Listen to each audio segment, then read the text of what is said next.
Ertu á leið heim úr vinnu? Stilltu á FM 89,1. Já, komið sæl og blessuð, þú verið hjartanlega velkomin aftur hingað að Rauðaborðinu. Hjá mér eru góðar konur mættar í Radio Gaza. Þetta eru Magnea Marinósdóttir og Guðrún Margrét Guðmundsdóttir, sérstakir og bara sérfræðingar í hérna Miðausturlöndum, myndi ég nú segja. Velkomnar. Takk fyrir. Hérna, það af nægu að taka, ég segi þetta hverjum einasta þætti, einhvern veginn, það bara þannig, það af nægu að taka hvert einasta skipti og hérna manni líður einhvern veginn eins og maður sé alltaf einhvern veginn í sömu hjólförunum og við séum alltaf að taka saman samtalið aftur og aftur, en þetta bara staðan. Það hefur ýmislegt gerst núna á Gaza, alveg sko þvílíkar sprengingar og hérna sprengjuregn og bara limlestingar og morð og bara hryllingur sem þaðan kemur núna. Svo það Sýrland og hérna, já, svo þetta Trump og Ísrael og það einmitt, eins og ég segi, það við, hérna, það nægutaka. Hvað hérna, kannski byrjum bara á Sýrlandi, hvað hérna, hvernig horfir þetta við ykkur? Já, á ég að byrja? Já, sko, í raun og veru auðvitað þetta eins og bara einhver, ef maður vill vera jákvæður, einhver lokapunktur á þessari uppreisn sem að hófst almenna borgara 2011 í Homs og breyti svo út allt. Og það sem í raun og veru kannski jákvætt í stöðuna akkurat núna að hversu stuttan tíma þessi valda yfirtaka tekur, 2 vikur, og þó hversu svona friðsamlega hún hefur farið fram. Það var náttúrulega orðið eitthvað mannfall en sann sem áður í raun og veru þá náttúrulega forsætisráðherrann sem var við völd, hann búinn að gefa eftir sæti sitt friðsamlega til í raun og veru bráðabirgðastjórnar og það var nýr forsætisráðherra í raun og veru ráðin í hans stað eða tilnefndur. Ég meina að það búið að gefa út yfirlýsingar að minnihlutahópa verið verndaðir og þar með talið sá hópur sem að forsetinn tilheyrði og svona 12% þjóðarinnar og margir voru nefnilega auðvitað eins og gerist oft í þessum átökum svona einhverja hefndar árásir á þann hóp sem að valdhafarnir tilheyrðu eins og gerist í Írak. Og eins þetta að það eigi að búa til kosninga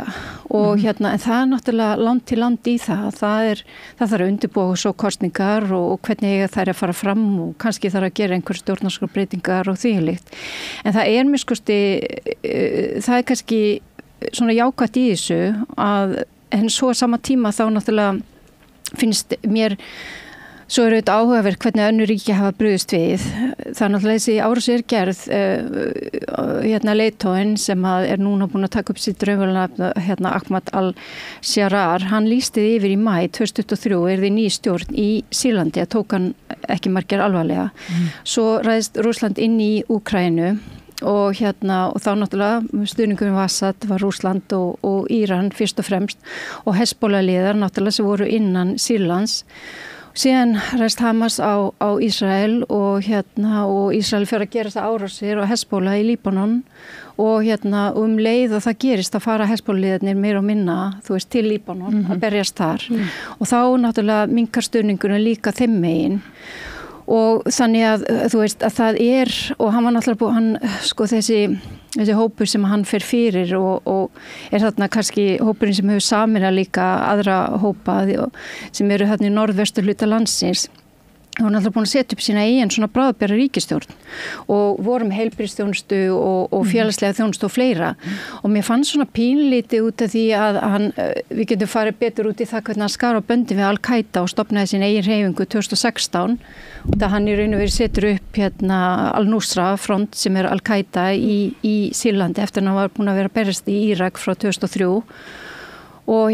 en þar náttúrulega rekin ríkisstjórn og mér finnst það svona pínlítið minnum á Hamas, svona hvernig að vinnur svona hefur unnið kannski lítið hug og hjörtu fólks og auðvitað gefur sér núna út fyrir að vera ekki hryðjuverkamaður, heldur þvert á móti og var meira að ákæra fólk í þessu ríki sem hann, þessu ríkisstjórn sem hann fór fyrir hryðjuverk. Þannig að hann miskusti orðaðin þannig að hann eins og að reyna miskusti að gera allt sem að í hans valdi stendur virðist vera til að fólk líta á hann sem stjórntækan ef við notum það orð og núna náttúrulega það sem hefur gerst með Bandaríkin og Bretlandi þeir eru að íhuga það að taka hana lista yfir hryðjuverkasamtök, þar sé samtökin hans og svo hvað snýr að Ísrael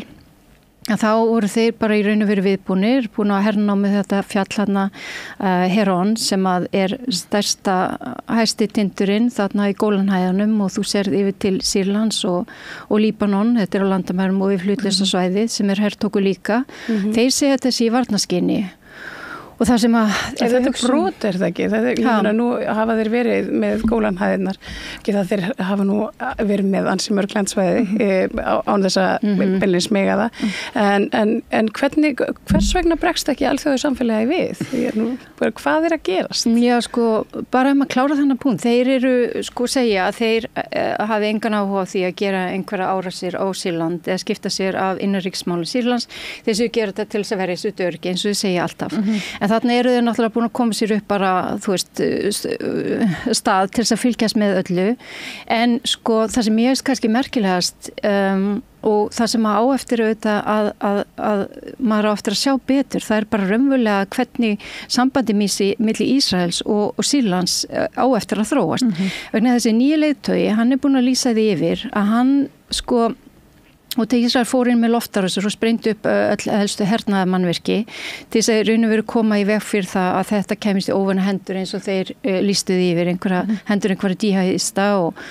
segjast hafa eyðilagt 90% af öllum landræðum vopnum sem að, þú veist, vopnabúr Assad-forseta bjó yfir. En og þessi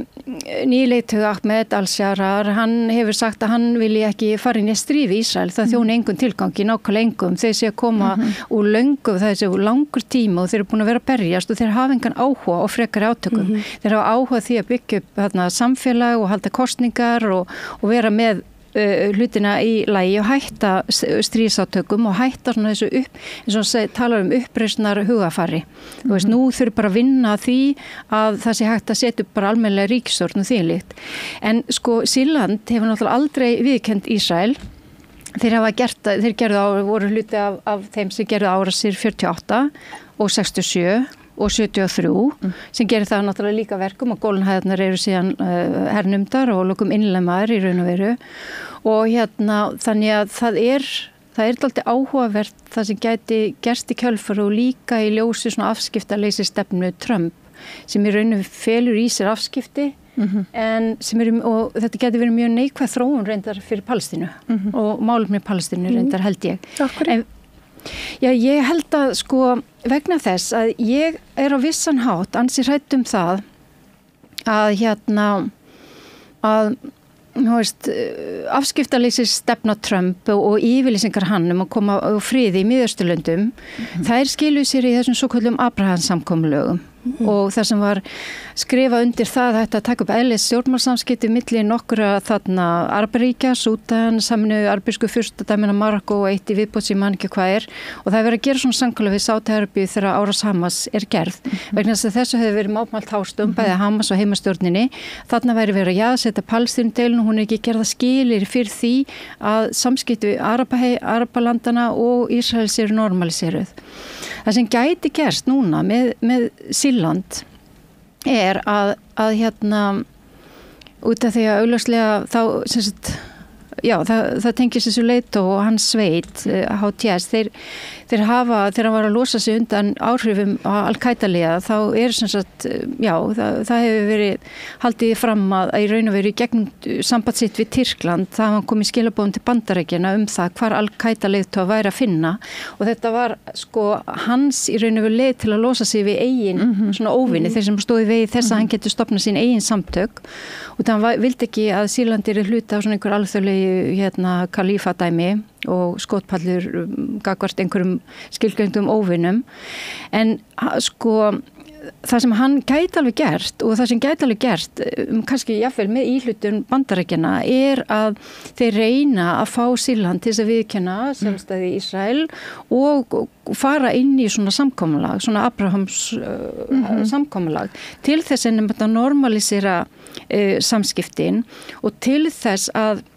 í raun og veru að festa í sessi það ástand sem komið núna, þar sem að sko Íran búin að missa í raun og veru þú veist, sína bandamenn, Hamas og Hezbollah. Hezbollah farið út úr Sýrlandi, þannig að í raun og veru og Assad farin, þannig að í raun og veru það komin svona dálítið gjörbreytt staða, bæði fyrir Íran og líka í raun og veru fyrir Ísrael til þess að fara að gera normalization einhvers konar samkomula við Sýrland jafnvel. Út af því annars getið það náttúrulega ógnaðum náttúrulega með því að koma þessum frið sem þó komið núna á hvað sem verður, það líka fylkingar innan Sýrlands, en þeir gætu komið þeim friði í uppnám bara með því að hóta því að ef þeir gangi nú ekki til samkomula, sérstaklega ef Bandaríkin fara að skipta sér af í meira mæli,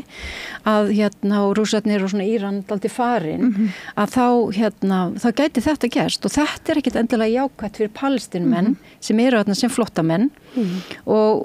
upprunalega 160.000 svo flúðu þeir eftir 2011 og voru orðnir svona 45.000 eftir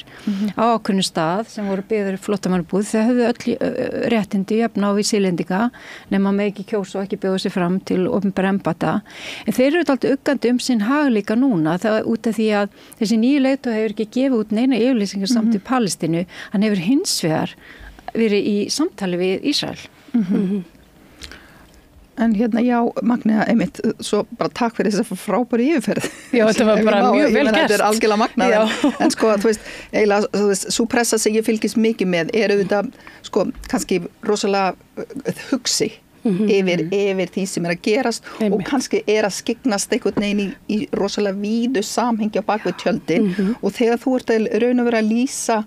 hvernig þessi Abu Muhammad eða Ahmad al-Jarrah eða hvað sem við köllum hann þessi nýji aðili hvernig hann í raun og veru haga sér rosalega mikið í stíl við þessa normalization hugmynd Trumps skilurðu, hann í raun og veru hann minnist ekki orði á eða svo hann segist bara blátt á bara ekki verið í stríði við Ísrael og kemur ekki með neina athugasemd þessar hryllilegu sprengingar sem að Ísrael bara á fullu að skjóta mörg hundru skotmörk í Sýrlandi mestu og stærstu bara umfangsmestu loftárásir sem að Ísrael hefur farið í bara áratugi. Nákvæmlega, svoleiðis að í einhverju svona eins og svona arabískri paranói síðan stundu grínast með því að þú veist það alltaf einhvern veginn svona það aldrei það sem virðist vera yfir borðinu, það maður alltaf að skyggnast á bakvið en sko þið sjáið að þetta gerist líka 2 dögum eftir að Ísraelar fara frá Líbanon að þá í raun og veru koma þeir inn og taka yfir taka yfir þarna var það ekki Aleppo fyrst og svo Damaskus og þið sjáu sko ég meina þá náttúrulega einhvern veginn Ísrael komið með hermennina sín tilbaka og fara að ráðast á þessi skotvirki. Annað sem fólk mjög hugsi yfir þetta með þennan aðila, einhvern veginn sem búin að vera rýbranda sig, eins og ég veit ekki svona hvað við segjum á íslensku, einhvern veginn endurskilgreina ímynd sína og þetta manneska sem vissulega var þarna þú veist, hann var í Abu Ghraib í Írak, pyntaður þar og svo náttúrulega fer hann aftur heim til Sýrlands þarna þegar í raun og veru svona, þú veist, á þessum tíma þegar ISIS hann komin fyrir reyndar, en sem sagt hann í þessum, í raun og veru þessum Al-Qaida hugmyndafræði sem maður hélt að Bandaríkin væri í stríði gegn. Já. Í stríðir gegn hryðjuverki. Svona í seinni tíð komið upp svona hugmyndir að Al-Qaida og ISIS og Al-Nusra sem Al-Qaida armunni, sko hann líka þessi maður. Já. Hann náttúrulega var alveg, hann ábyrgur fyrir alveg hrottalegum sko hryllingi sem herfóringi og æðsti herfóringin og þá fer maður að hugsa þetta allt leikur fyrir framan augun á okkur og ég sem búin mikið að vera að fylgjast með til dæmis eins og RÚV, það alveg frábærlega mainstream miðill og þú veist, ef maður allar að fá að vita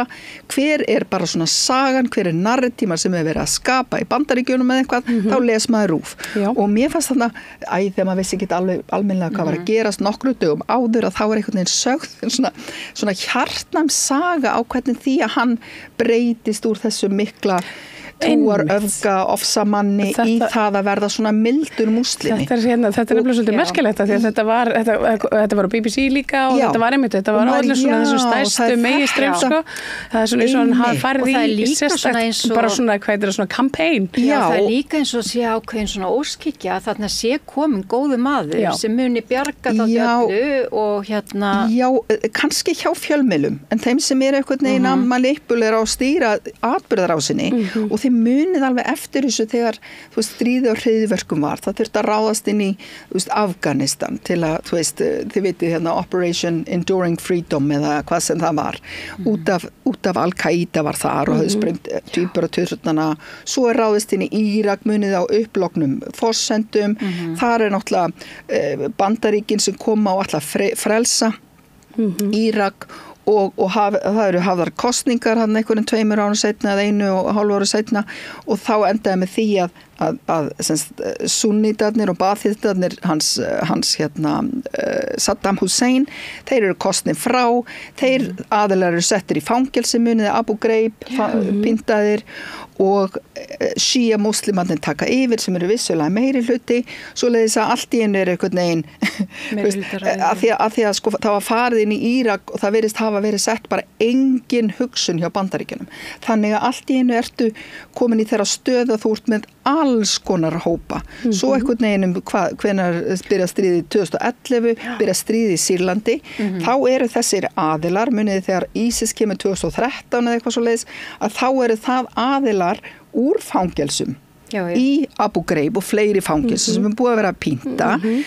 vegna þess að þau hafðu bara enga undankomuleið þessir aðilar flýja til síns heima í Írak og enda í Sýrlandi í stríðinu þar með allskens öfgahópum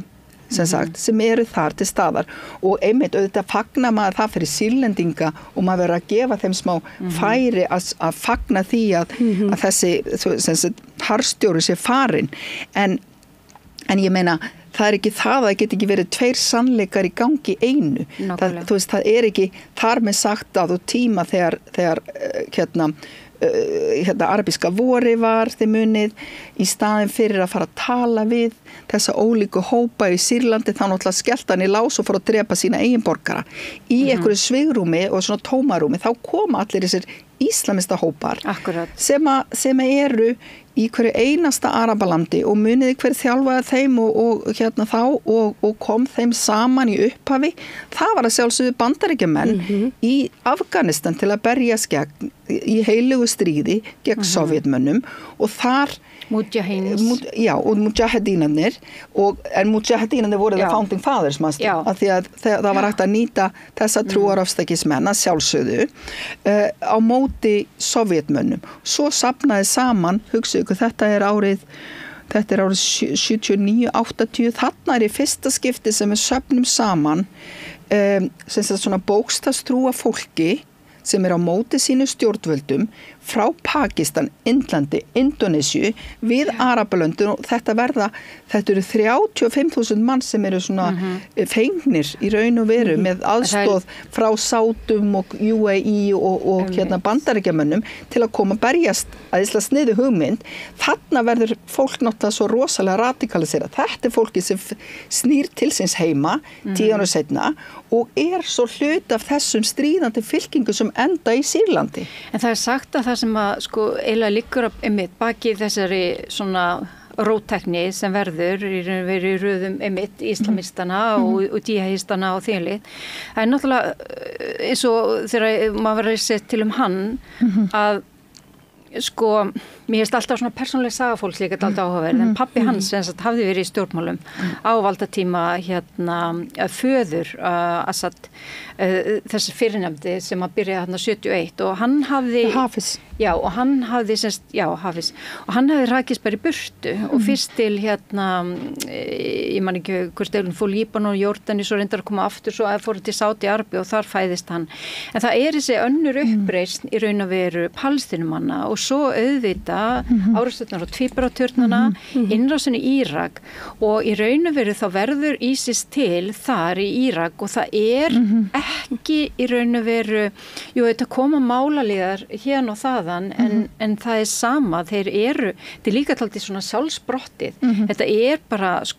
andspyrna gegn þessari innrás sem vissulega var líka ólögmætt og svo náttúrulega bara þriðjungar að Írak í höndum ISIS og hvað 2/3 Sýrlands í höndum ISIS og það sem mjög áhugavert núna, nú svo mikið ótti við það að það verði einhver svona valda tókstreita á milli svona ekki endilega stríðandi fylkinga en mismundi fylkinga sem hafa verið þarna uppreisnarsveitir gegn Assad og lagt undir sig mismundi landsvæði og þeirleikt og sérstaklega ISIS og og þá náttúrulega eins og fyrir utan náttúrulega loftárásir sem sagt Ísraels að þá voru Bandaríkin, þeir gerðu árás stuttu eftir að hann fór fram og alla leið sem sagt tekur Aleppo og fer svo alla leið til Damaskus að gera árásir á einhver 75 skotmörk inn í Sýrlandi sem allt eru talin vera ISIS skotmörk og ég minnskosti líka pínlítið svona á því að samkvæmt þeim heimildir sem maður hefur að þá hans sveit HTC studd af svona Tyrkjum dálítið mikið og menn að velta fyrir sér hvað svo með Kúrdana og þú veist og öll eru ástókstöðunar milli Tyrkja og Kúrda og þeim því að Kúrdanum verður telt fram í þessari byltingu sem bara svona fyrir góðum málum en samkvæmt því sem að ég svona var að kynna mér þá sem sagt eins og segi þá í raun og veru lætur hann þegar hann að losa sig undan Al-Qaida þá lætur hann vita hvar leiðtogarnir eru og það kemur ekkert á óvart núna að þú veist að hann sé eða einhverjir honum tengdir sé á bakvið það að vita hvar þessi svoköldu ISIS skopmörk eru það bandar ekki menn koma og svo koma Ísraelir og gera skotar á sér á alla þessi hernamannverki og eins og þú ert að segja að hverju ekki verið að mótmála því nú, þú veist, það virðist vera talsamband að á milli og Tyrkir, það var áður en hann kemur til sögunar og gerir þú veist þessa yfirtöku þarna á 2 vikum, greinlega rosalega vel skipulögð, gengur frekar friðsamlega fyrir sig, að þá Tyrkland búin að vera í heilmiklum díalóg við Assad forseta, bæði til þess að ræða örlög þessara 3 miljóna Sýrlendinga sem hérna innan landamærana og eins í samtöð við Kúrdana og nú virðist þeir vera bara, nú eru þeir bara komnir í, þú veist, nú eru þeir sem eru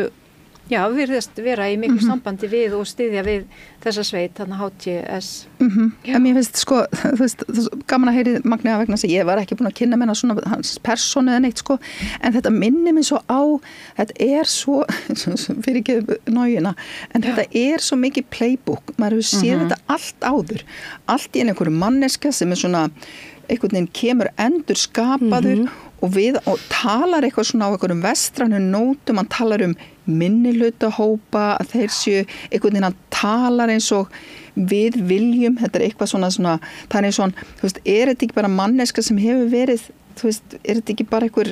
aðili sem hefur verið að vinna með Bandaríkjunum allavega ykkur ár og þetta eins og þetta sé orkestrið, þetta eins og þetta sé búin að vera í sambandi við hann örglega í áratugu eða eitthvað. Já, það getur verið, ég ætla bara aðeins að koma með muniði hvað hann Al-Maliki sem var einhver uppdubbaður fósiti í Írak sem var hérna frá 2000 og ég man ekki, var heil lengi fósiti. Þetta var einhver manneska sem hafði verið rosalega lítil tengst við sitt land, svo allt í hennu kemur hann einhvern veginn og á að sameina alla manneska sem hefur alltaf búið í Írak, svo leiðis að ég veit það ekki, allavega myndi svona arabísku vini mínir einhvern veginn vera nokkuð viss það, það vera allir í þessu einhvern veginn þetta sé eitthvað skonar að því þeir sjáið, þú veist, eru við að fara að trúa því, eða þú veist, þetta ekki svolítið skrítið að Al-Qaida sem var vondu og við vorum öll hérna í stríði gegn hryðjuverkum og það búið að rústa Arabaheiminum út af þessu. Ég meina þetta varði, þú veist, Afganistan frá 2001 til 2021 í raun og veru. Þið vitið, það búið að rústa öllum þessum löndum. Og og þið veitir allt í einu eitthvað neginn svona rúfarð að tala vel einhvern Al-Qaida aðila og þetta eitthvað bóið þurrkan af hryðjuverkalistanum og þá $10,000 á sko einhvern veginn og það segir manna líka þú veist hvernig við að hata þú veist, hver vondikallinn eða þú veist svona pínu og það sem að við höfum náttúrulega fengið núna að þú veist eins og bara okkar ríkisstjórn og svona þið vestrana það hefur verið þetta Axis of Resistance hvað segjum við, hvað kallum við Axis of Resistance bara svona andspyrnu hreyfingin og hún hefur eins og þú veist Axel Hils illa hefur verið ég meina sem dæmigert og þetta náttúrulega sko og líka sko það sem við erum náttúrulega ekki að fara í sko í raun og veru Sátar og Sameinuðu furstadæmin og svona af því þetta tengist alltaf yfirleitt einhverjum viðskiptum með einhverjar olíu eða gasleiðslur þetta tengist einhverjum hrikalegum vopnakaupum, þið vitið þetta alltaf eitthvað svona svakalega á móti sko hann á bakvið það er eins og í Sýrlandi ég meina núna þegar forsetinn farin og forsetinn sem vissulega gerir sitt besta í að þjóðnýta olíulindirnar, núna eru þær bara svona, svo ég sletti up for grabs. Já, en ég meina það eru líka á Kúrdasvæðunum þannig í austurhlutanum þar sem að þegar þú veist, þeir eru þegar með viðskiptu og olíu við Tyrkina. Hann rakir rauninu verið sína líka ríkisstjórn þessi í Ídlib á olíu og sem hann seldi til Tyrklands. Ólulega til Tyrklands, Svo það mitt, þegar margir þessar að hópa fjármagna sína starfsemi með ólulegri olíusölu eða ólulegri, ég veit ekki. Í sambandi við svona alþjóðasamfélagi einmitt, sko. Þetta er naíft. Þetta er nefnilega naíft. Það eru fullt aðilum á bakvið svo núna einmitt kemur það í fréttum einmitt að Bandaríkin og Bretar eru íhuga það að taka það af hryðjuverkalistunum. ESB er búin að gefa út yfirlýsingar þess efnis að þeir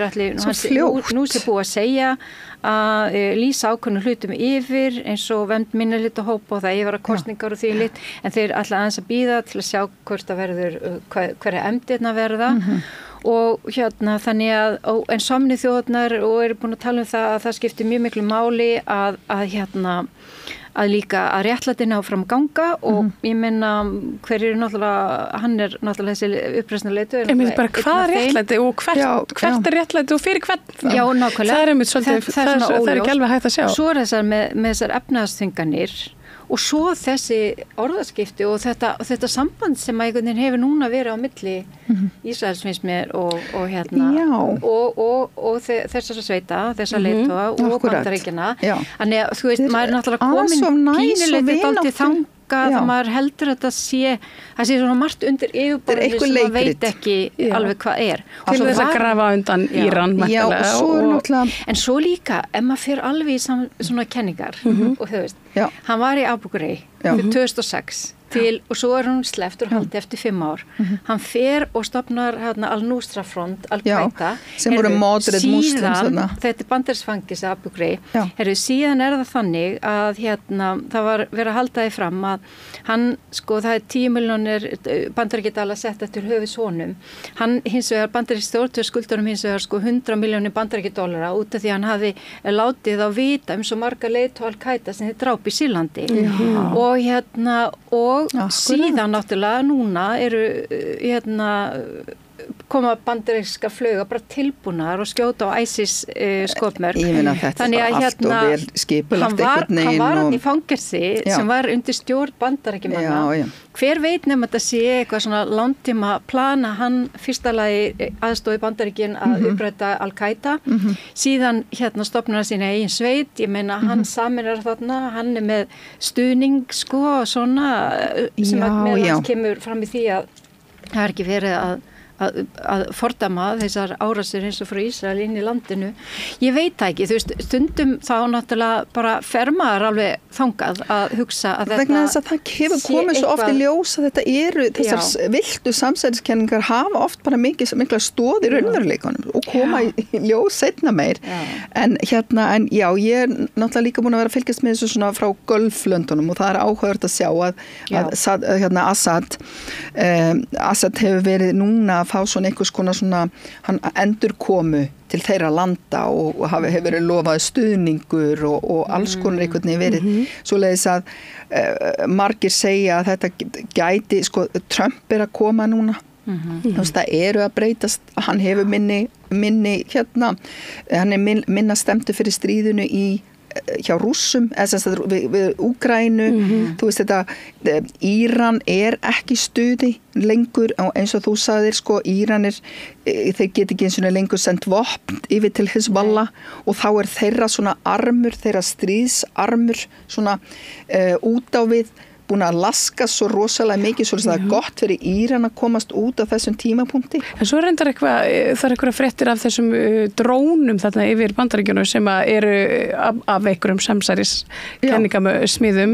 tengdar Íran og einhverju stóru móðurskipi sem vera þarna út einhvers staðar fyrir ströndum Kaliforníu eða eitthvað, ég veit ekki. Já. En þeir hafa náttúrulega Bandaríkjamenn hafa þráð að ráðast á Íran sko síðustu 30 árin. Það hefur verið endurtekin og ástæðan kannski akkur það hafa ekki gert það fyrra því að það hefði verið óðsmannsæði út af þessum leppum þeirra og í Jemen og svona, en það eru margir sem segja hjá mér að núna verið að bíða eftir að Trump til þess að hafa friðar, eða samkomulag, ekki friðarsamkomulag, heldur ceasefire í Gaza,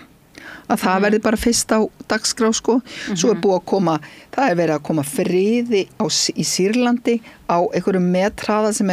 hefur ekki þurft aðeins að hafa þetta lengur til þess að samfara mann. Þetta svo bíómynd. Ég meina þetta bara, þetta þannig sko.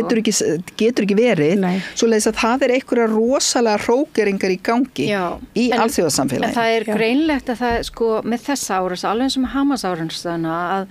hún rosalega vel skipulögð leið og tækifæri gefst til með Rússland í upptekið í Úkraínu og og náttúrulega Íran og Hezbollah og árásir Ísraels og allt þetta það bara koma og bara og ná þessu 1, 2, 3 og æla án allra auðvitað náttúrulega Sýrlands samfélag var náttúrulega gífulega að laska líka og rosalega veikt og allir þessi stjórnarhermenn bara í raun og veru gefast upp 1, 2, 3 og fá ekki laun eða neitt. En svo líka sko í sambandi út að fólk hefur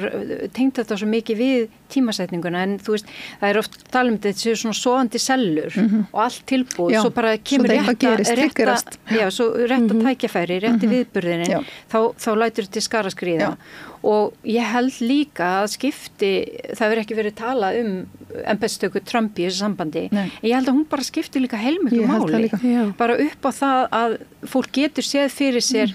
það verði bara jafnvel samkomulag milli Sýrlands og Ísrael gagnkvæma viðurkenningu og einhvers konar normaliseringu eins og hina, en þetta verður því miður, þetta verður alltaf kostnað Palestínu. Ég hef ekki, núna held ég að staða Palestínu sé bara rosalega veik og ekki síst eftir að Trump kom til valda, það var hann sem viðurkenndu, þú veist, sko innlimun Ísraels á Gólanhæðum og Jerúsalem væri höfuðborg Ísraels og það var hann sem að gaf bara Hamas fingurinn þegar þeir voru að reyna að vera með einhverja tilslaganir og á sínu tíma í fyrri embættistökans og komast að þessu ferli sem að í raun og veru var síðan aðdragandinn að Hamas árásunum en og búin að sprengja það bara ég veit ekki hvert sko, ég held bara En ég meina möguleiki þetta haldi bara áfram, ég meina sátarnir voru náttúrulega eina ástæðum akkur þið litið til skara skríða sagt að Hamas 7. október í fyrra einmitt að því að Sáti var það bilað að skrifa undir eða bara klára þetta samkomulag semja samkomulagi sem að þeir þorðu létu Sameinuðu fyrsta dæmin og Bahrein gera áður svona til að testa það og til að prófa hvernig það myndi virka en þið sjá að þeir hafa ekki breytt þessum samkomulögum, ég meina þetta ennþá í gangi þessi 4 lönd, það friðarsamkomulag við Jórdaníu, það við Egyptaland, ef að Sýrland bætist við, ég meina hvað vonast, hver hugmyndin þá, hvað ertu þá að þú ætlar algjörlega nýða Palestínumönnum skóginn, þú kemur þeim inn í, eða þú veist hvað ætlaðu þeirra, að því að Abraham samkomulagið virðist ekki virka þarna með að koma palestínumönnum yfir á Sínaí skagan og þeir munið að koma þarna sem Abraham samkominlagið koma einhverju brú eða göngum á milli Vesturbakkans og Gaza. Nú verið að byggja upp allar Sínaí skagan með Bedúína Tribal Unioninu sem var stofnað bara fyrir nokkrum mánuðum síðan. Akkurat, svo að það ekki að fara að virka en það spurning hvort að þetta plan eigi bara núna, í einhverju fyrringu, einhverju stjórnmálamann í Bandaríkjunum og Ísrael, halda þið virkilega að þau geti bara staðið þjóðarmorðum á Palestínu og bara í 1 og 8 ár sem að þeir geta, sem við sjáum bara að þau vera að geta og hvað, eru þau að fara að belgja út, þau eru náttúrulega nú þegar að taka við Gólanhæðirnar, mun meiri landsvæðin áður og stóran hluta Vesturbakkans og munu aldrei skilja það sem að 67 sem við tóku 67 þú veist, maður bara að hugsa hvernig sjáu þau þetta fyrir sér til framtíðar? Svo líka nú berast fréttir af Vesturbakkanum þar sem að palestínst fólk þurfti út á götur og vopnað og krafðist þess að Abbas myndi segja sér og þannig að það er ferð að beina vopnunum inn og við eins og palestínsku vinni mínir segja bara af hverju eru þeir að beina vopnunum í vitlaus átt en það er náttúrulega líka bara þeir skilja hvers vegna Abbas þykir óhæfur í þessu en það sé kannski bara ekki tímabært einhvern veginn að fara í einhverju svona naflaskoðun þegar þetta allt í gangi. Akkurat. En ég veit ekki, eins og segi, ég mann finnst bara alveg, þú veist, það er rosalega erfitt að skilja að hverju Ísraelsmenn komast upp með þetta þjóðamorð sem er í gangi og líka bara almennt, þú veist, þennan skepnuskap. Ég meina, nú er maður í tengslu við fólk á Gaza, fólk þeir komi í veg fyrir það að sé hægt að flytja inn vatnsheld tjöld. Þannig að fólk að búa í í tjöldum sem að halda ekki vatni og vakna bara upp í einhverjum pollum og eitt tjald á markaðinu kostar svona 4 shekels sem er svona 155.000 íslenskar og þau halda ekki einu svona vatni. Og ég var í sambandi við mannsku sem að vinnur þarna og hún sagði bara að þetta er út af því að Ísrael kemur í veg fyrir að við getum flutt inn tjöld og þetta er einhvern veginn, þetta er látið viðgangast og þetta er, eins og segi, ég meina mér finnst ekkert annað einhvern veginn í stöðunni en að þetta verður bara allt tekið yfir og það verður bara svona einhver enkleifs palestínumanna þar sem að þeir búa eins og þeir hafa þetta alltaf gert sem áfram eins og einhver annars flokks íbúar og það verði, eins og segi, bara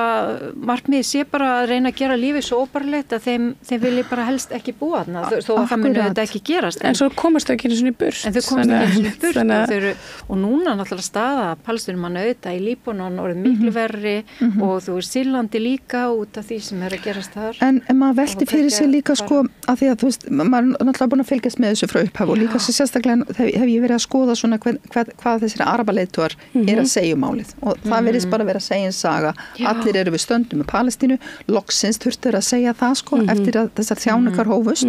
en voru búnar að svona einhvern veginn að fara að fjarlægast Palestínu með tímanum en eftir 7. október þá bara eru þau stjórnvöld með Palestínu gera samt ekki nokkuð skapaðar hlut til þess að styðja Palestínu raun nema að tala. Þannig að maður velti fyrir sér og það sem hefur breyst sannarlega miðausturlöndu sem er í raun og veru magnað að hafa fylgst með, það er fólk er ekki hrætt að tjá sig. Þannig að þeir sjá eins og Sádi-Arabía sem er svo gott mál sem er búin að vera að vinna í þessum normalization að gera eðlileg samskipti við Ísrael. Ég meina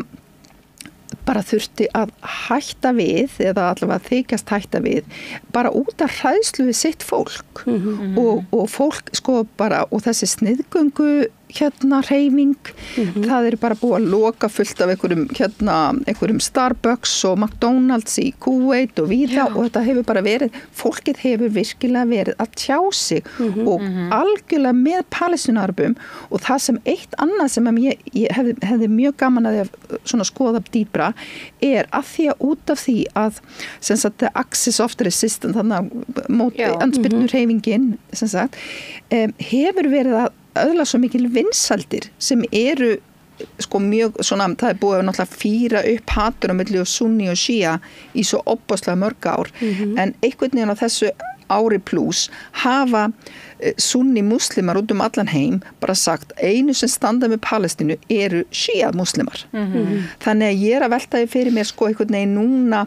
þú veist, hvort þetta geti bara þessi sko kannski einfalda sýn þessara gríðarlega sturluðu aðila sem að ráða ríkjum í Ísrael og Bandaríkjunum hvort að þau séu bara algjörlega vanmeta þennan þátt ég efast að þau sem sagt einu sinni leiðtogarnir gera sér almennilega grein fyrir hvað fólkið er brjálað út í stjórnvöld og hvað þetta er einhver von þar ég meina maður svona sko, já, eins og í Egyptalandi ég meina, í Egyptalandi það er svona mín tilfinning að í Egyptalandi hafi verið, þar stendur fólkið með Palestínu og það er bara engin spurning og það var hætti mjög lengi vel sem að það ég búin að lesa mjög mikið hvernig einhvern veginn svona Palestínar bara þeir vilja aldrei semja þeir eru alltaf að berast innbyrðis verðum við ekki bara að gleyma þeim bla bla bla eitthvað svona svakalega nýfrjálshyggju eitthvað svona alþjóða samstarfi og svo erfitt fyrir okkur að vinna með Bandaríkjunum við getum ekki verið án Bandaríkjunum við verðum að vera í þessu þú veist, í þessu bandalagi ekki hinu en ég held að fólk þú veist, ok, þá að gerast kannski strax en þá held ég að fólk muni ekki þú veist, þetta er svo grunnsamlegt þetta leikrit sem virðist verið í gangi núna, þetta er of grunnsalegt og fólki bara lætur ekkert plata sér lengur. Nei, en það líka svona þegar stóru viðburðir eiga sér stað í veröldar, bara í veröldinni þá eins og til dæmis bara á Sýrlandi eða ég meina bara forsetaskiptin og ég meina það var þetta morð þarna á þessum heilbrigðis tryggingasölumanni og í hvert einasta skipti sem að einhver svona atburður, svona skekur meginströms fjölmiðlana þá ráðast Ísraelar inn af sko aukinu hörku inn á Gaza og þeir jafna stærri hluta við jörðu og nú talaðu að ég meina það muni taka 15-20 ár bara að hreinsa upp það sem er búið að eyðileggja það er búið að rústa öllu og ég meina það er bara búið að myrða alla þetta einhvern veginn það voru mjög sorglega fréttir sem maður sá í morgun það var þarna Avi Rím sem varð einhvern veginn svona ein af þessum hetjum bara úr þessu stríði hann var sprengtur í nótt og dó lést yndislegur þú veist og þetta er svona einhvern veginn svona turnin hreinlega sem fellur einhvern veginn og maður situr bara og maður fylgist með og bara klípur sig hreinlega yfir því en ég meina hvað hafið þið trúað í til dæmis að ný ríkisstjórn á Íslandi eftir að gera eitthvað og sjáu þið fyrir ykkur að það muni koma einhver stjórn sem að muni ég veit ekki, hrist upp hlutunum óska eftir einhverju samtali fara ég vel í samstarf með Norðurlandaþjóðunum Ég held að það geti alveg gerst ef að þessi sem að semja núna og komast í stjórn saman þá geti ég alveg trúið því að það verði eins og hvað myndir þú halda? Að samstarfi Norðurlöndin viðskiptaþinganir og ég veit ekki, ég slíti á stjórnmálssambandi virðist vera, þú veist, það síðast einhvern veginn sem að fólk er tilbúið til að gera nú en náttúrulega Ísraelsmenn farnir að slíta stjórnmálssambandi eins og Írland við Írland, við býðum bara eftir að þeir gera slítið saman þeir gera þetta alltaf að skapa fordæmi, þú veist ok, þeir komi ekki nógu vel fram við okkur þá slítum við bara, þeir eru alveg alltaf fyrsti til að slíta stjórnmálssambandi á meðan að Vesturlanda ríki veigra sig við öll svoleiðis, þeir sjöast einskis þeir gera þetta bara leið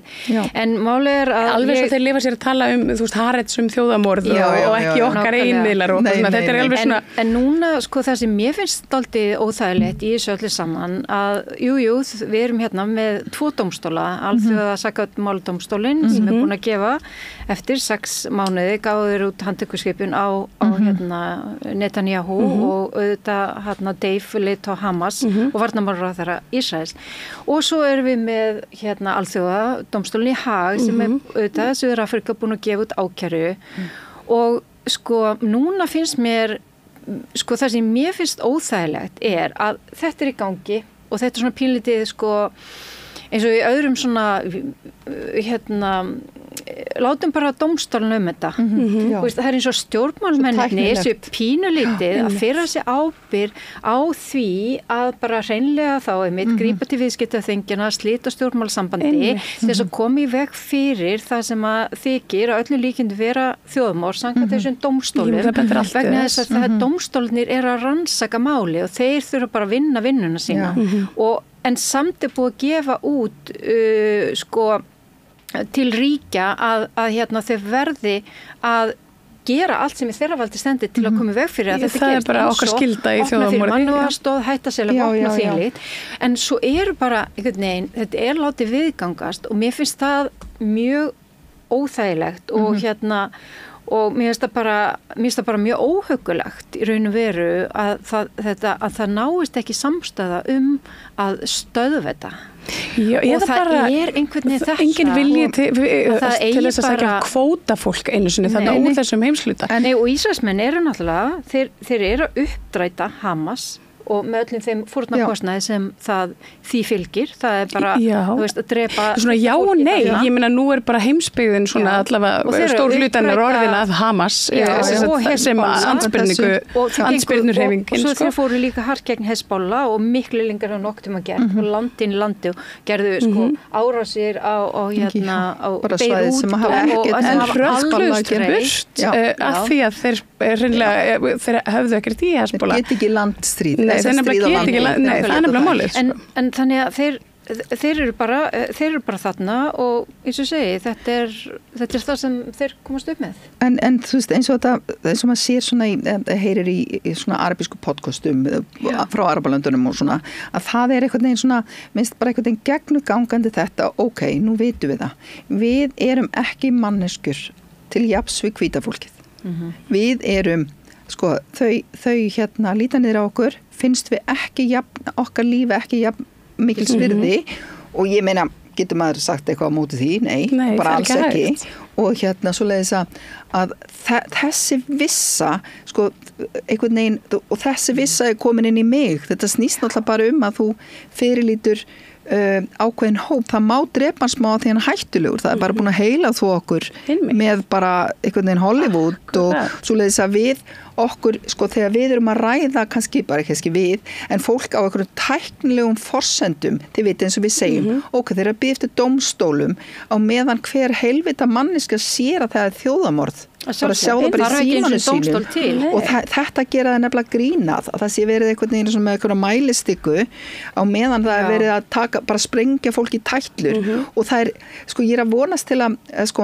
svoleiðis líka fólk, það er þetta sem ég var að segja ykkur með einu sem stiði okkur eru shíat muslimanir, segja sunni muslimanir. Fólk allstaðar að finnst þetta bara að hafa skýrst fullkomlega og annars ég ætla að segja með að því varst að tala að ríkisstjórnina gæti eitthvað breyst, sko, ég held að þyrfti að koma eitthvað mikið til eins og til dæmis, þú veist, þá bara gaggerð dómur frá alþjóðadómstólnum skilur til þess að þau þori vegna þess að mér fannst samfylkingi tala að mjög veikum mætti ástandi í Palestínu og Ísrael, bara ekkert, ég heyrði aldrei múkk frá Viðreisn og flokkur fólksins bara auðvitað ekki en ég meina svoleiðis að og mér varst mjög fyndið þeim sko þegar við vorum á fundið þess að fyrir kosningar í Tjarnabíói Ísland-Palestínu að þá töluðu þessir flokkar bara Viðreisnins og þeir hafi alltaf vitað sannleikan. Maður har aldrei heyrtu koma fram með nokkuð skapaðan hlut til að styðja Palestínu í þjóðarmorði. Þegar Sigurður Ingi slóum sig í sjónvarpssalningum og það var ofboðslega gott að heyra hann segja það. Það var ekki það. Þetta hefur einhvern stóðurinn einu raunverulega. Þetta sé að ruggla okkur rosalega í rýminu. En líka það er svona ein þingsályktun sem að náðist að semja og sameinast eftir að það var búið að neita því að við værum á þessari fyrstu ályktun allsir að þing Sameinuðu þjóðanna og þetta kom að tafaleis mann og hlé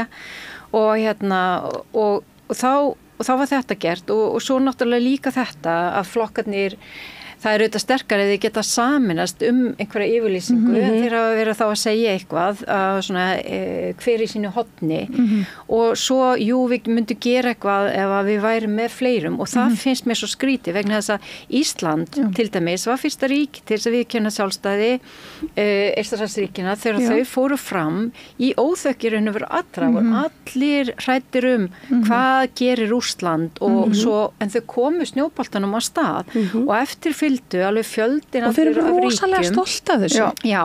en ég meina af hverju þurfum við síðan allt í einu að bíða alltaf eftir hinum Norðurlöndunum og það mun ekki hafa neinn áhrif að Íslandi er eitthvað annað. Og eru Norðurlöndin ég sagði það er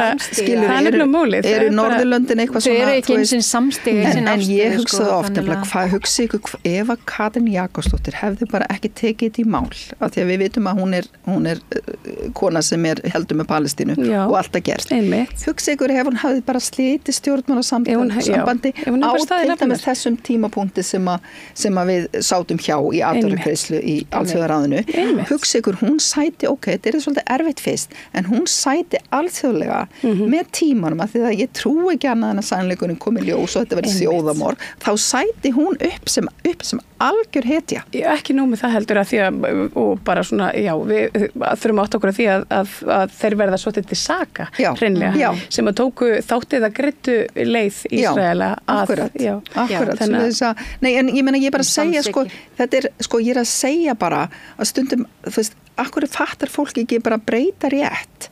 Þú hlýtur að sjá það, en þú ert auðvitað með alls konar og ég meina, auðvitað eru allir að útskýra fyrir en Guðrún, þú veist, þú varst að halda flokknum, þú ert að stjórna, bla bla bla, allt tæknilegt, en sumt er bara rétt og hugsa ykkur hvað hún hefði stað uppi með pálmann í höndunum, ég meina, þú veist, þetta er raun og vera algjör synd. Hún hefði allavega verið með mennskuna með sér eitthvað. Akkurat, og þetta er algjör synd, þú veist. Já, og líka Guðrún Margrét og Magnea, ég verða að stoppa ykkur við þurfum að hleypa hér að næstu gestum það er auðvitað líf á fjör við rauðborðið hér sem endra nær þakka ykkur kærlega fyrir komununa, það er alltaf svo óbúrslega fróðulegt, þeir eru auðvitað hafsjór og ég fæ nú bara að fá ykkur til mín aftur, einhvern tíman eftir áramótin og þá vonandi þá bara með betri fréttir. Takk fyrir. Kæra þakkir og ég bið ykkur hlustendur um að hingra augnablik því að það er meira hérna handan við hornið. Allir þættir samstæðvarinnar eru fáanlegir á öllum helstu hlaðvarpsveitum.